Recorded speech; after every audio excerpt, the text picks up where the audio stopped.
کریم آقا علیہ الصلوۃ والسلام کی صحبت کی وجہ سے۔ کوئی بھی ولی جس کو ولایت ملی صحابہ کے بعد تبع تابعین میں، اور صحابہ سے یہ سلسلہ شروع ہوا، صحبت کے بغیر کوئی ولی نظر نہیں آیا۔ جو پیدائشی ولی بھی تھا اسے بھی کسی نہ کسی کی صحبت لینی پڑی۔ نیک صحبت کے بغیر کچھ حاصل نہیں ہوتا۔ پھول کی خوشبو جیسے پھول سے جدا نہیں ہوتی، ایسے ہی ولایت صحبت سے جدا نہیں، دونوں اکٹھی ہے، لازم و ملزوم ہے۔ جیسے بلب جلتا ہے تو روشنی آتی ہے اور اس روشنی سے لوگ فائدہ اٹھاتے ہیں، ایسے ہی جو اللہ کا ولی ہوتا ہے کسی بھی علاقے میں، نیک بندہ، وہ ایک بلب کی طرح ہوتا ہے۔ اس کا کام کیا ہے؟ سب کو روشنی دینا۔ وہ ایک درخت کی طرح ہوتا ہے جس کا کام کیا ہے؟ سب کو سایہ دینا۔ اور وہ یہ نہیں دیکھتا کہ میرے سائے میں کون بیٹھا ہے، وہ یہ دیکھتا ہے کہ یہ اللہ کا بندہ ہے۔ چاہے کوئی غیر مسلم آئے، اپنا آئے، غیر آئے، دشمن آئے، سب کو کیا کرتا ہے؟ فائدہ دیتا ہے۔ تو اللہ تعالیٰ نے قرآن مجید فرقان حمید میں صحبت کے موضوع کے حوالے سے ارشاد فرمایا، اعوذ باللہ من الشیطان الرجیم، بسم اللہ الرحمن الرحیم، یا ایھا الذین آمنوا اتقوا اللہ وکونوا مع الصادقین، اے ایمان والو اللہ سے ڈرو اور سچوں کے ساتھ ہو جاؤ۔ یہ کس نے فرمایا ہے؟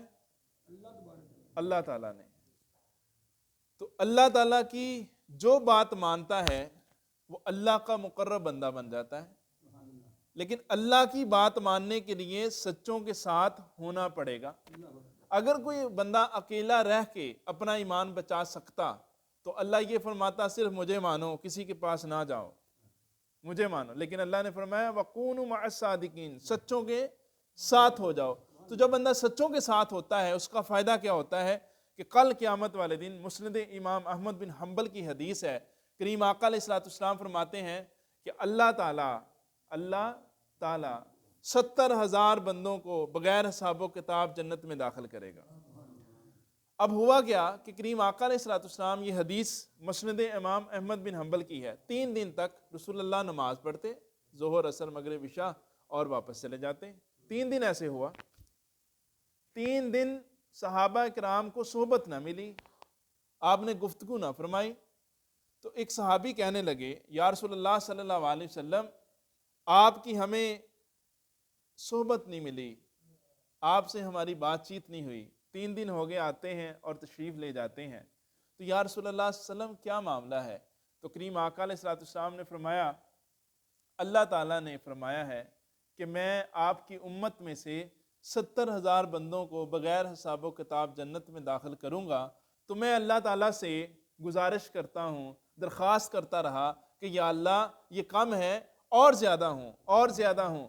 تو اللہ تعالیٰ نے فرمایا، اے پیارے حبیب، آپ کی امت کے 70,000 بندے جو ہیں بغیر حساب و کتاب جنت میں جائیں گے نا، تو چلو ایسے کرتے ہیں 70,000 بندہ، ایک بندہ، پھر وہ 70,000 کہ 70,000 اپنے اپنے ساتھ 70,000 بندے جنت میں لے کے جائیں گے۔ اب یہ کس کا اثر ہے؟ صحبت کا۔ تو وہ کن بندوں کو لے کے جائیں گے؟ یہ بھی حدیث میں آتا ہے کہ ایک بندہ پل سے گزر رہا ہوگا تو جہنم میں جا رہا ہوگا، اور وہ کہے گا نیک بندے سے کہ میں نے تمہیں پانی پلایا تھا۔ وہ بندہ کیا کرے گا؟ اس کی سفارش کرے گا کہ یا اللہ اس نے تو میرے سے محبت کی، اس نے تو مجھے پانی پلایا، یہ تو میرے کام ہے، یا اللہ اسے بخش دے۔ تو اللہ تعالیٰ اس بندے کو نیک بندے کی وجہ سے پھر کیا کرتا ہے؟ بخش دیتا ہے۔ تو اب دیکھیں قرآن مجید میں کیا اللہ فرماتا ہے؟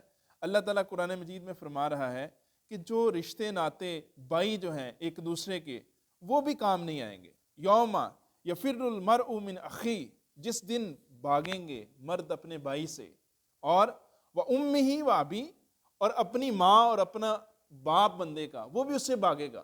قیامت کا دن ہوگا، بیٹا کہے گا امی ابا جی میرے اعمال کم ہیں، اپنی نیکیاں مجھے دے دے، تو ماں اور باپ اور بھائی کہیں گے، ماں باپ اور بھائی کہیں گے کہ نہیں نہیں، آج تو ہمیں اپنی فکر ہے، ہم تیرے کام نہیں آ سکتے۔ اس دن کون کام آئے گا؟ ماں بھی وہ کام آئے گی جو نیک ہوگی، باپ بھی وہ کام آئے گا جو نیک ہوگا، بھائی بھی وہ کام آئے گا جو نیک ہوگا، اور وہاں پہ کام آئے گی انسان کی نیک صحبت۔ انسان کی نیک صحبت جس بندے کو پانی پلایا ہو، کسی کے کام آیا ہو، حتیٰ کہ حضرت شیخ عبد القادر جیلانی رحمۃ اللہ علیہ آپ کے حوالے سے آتا ہے کہ آپ اس بندے کی بھی سفارش کریں گے جو آپ کے در کے آگے سے گزر گیا، بے شک بیٹھا بھی نہ ہو۔ اللہ والے ایسے بھی کرتے ہیں کہ جو بندہ ان سے، اور یہ بھی آتا ہے کہ جو ان کے سلسلے میں جو بندہ مرید ہوگا، حضرت شیخ عبد القادر جیلانی فرماتے ہیں کہ میں اس کی بھی سفارش کروں گا۔ تو یہ اللہ کے ولیوں کو اللہ یہ عنایت فرمائے گا۔ تو یہ اللہ تعالیٰ فرما رہے ہیں کہ جس دن بانگے گے مرد اپنے بھائی سے، اپنی ماں، اپنے باپ، اور وصاحبتہ وبنی، اور اپنی ساتھ والی عورت بھی بھاگے گی، اور بیٹے بھی اس کے بھاگیں گے۔ تو بھائی دیکھو، سب بھاگیں گے ایک دوسرے سے۔ وہاں پہ کیا بھاگنا ہے؟ یہیں پہ بھاگ رہے ہیں۔ وہاں پہ کیا بھاگنا ہے؟ یہیں پہ بھاگ رہے ہیں۔ آپ دیکھ لیں کہ ایسا وقت نہیں آ گیا بھائی بھائی سے بھاگ رہا ہے، ماں اپنے بچوں سے بھاگ رہی ہے، باپ اپنی ذمہ داریاں پورا کرنا اپنے اوپر عذاب سمجھ رہا ہے۔ کیوں سمجھ رہا ہے؟ کیونکہ اسے دین کی سمجھ نہیں۔ بھائی کیوں سمجھ رہا ہے؟ اسے دین کی سمجھ نہیں۔ تو دین کی سمجھ کہاں سے آئے گی؟ نیک صحبت سے۔ نیک صحبت کتنی زیادہ ضروری ہے، اتنی زیادہ ضروری ہے کہ اللہ تعالیٰ نے انسان کی پیدائش جو ہے دو چیزوں سے رکھی، پانی اور مٹی سے، اور دونوں کا تعلق صحبت کے ساتھ بہت گہرا ہے۔ پانی کا قطرہ اگر تالاب کے اندر جاتا ہے نا، گندے تالاب میں، تو بدبو دیتا ہے۔ وہی قطرہ اگر پھول کے اوپر گرے تو خوشبو دیتا ہے۔ وہی قطرہ اگر سانپ کے منہ میں جائے تو زہر بن جاتا ہے۔ وہی قطرہ اگر ہرن کی ناف کے اندر جائے تو خوشبو بن جاتا ہے۔ قطرہ ایک ہے، لیکن جس جگہ پہ جاتا ہے ویسی ہی صحبت اختیار کر لیتا ہے۔ تو آج ہم نے یہ درس لینا ہے کہ ہم نے نیک صحبت لینی ہے، نیک لوگوں کے پاس بیٹھنا ہے۔ کیا ہم کام کے لیے جاتے نہیں کاریگر کے پاس، کروانے کے لیے جاتے نا، بائک خراب ہوگی جی سروس کر دیں جی، ٹیوننگ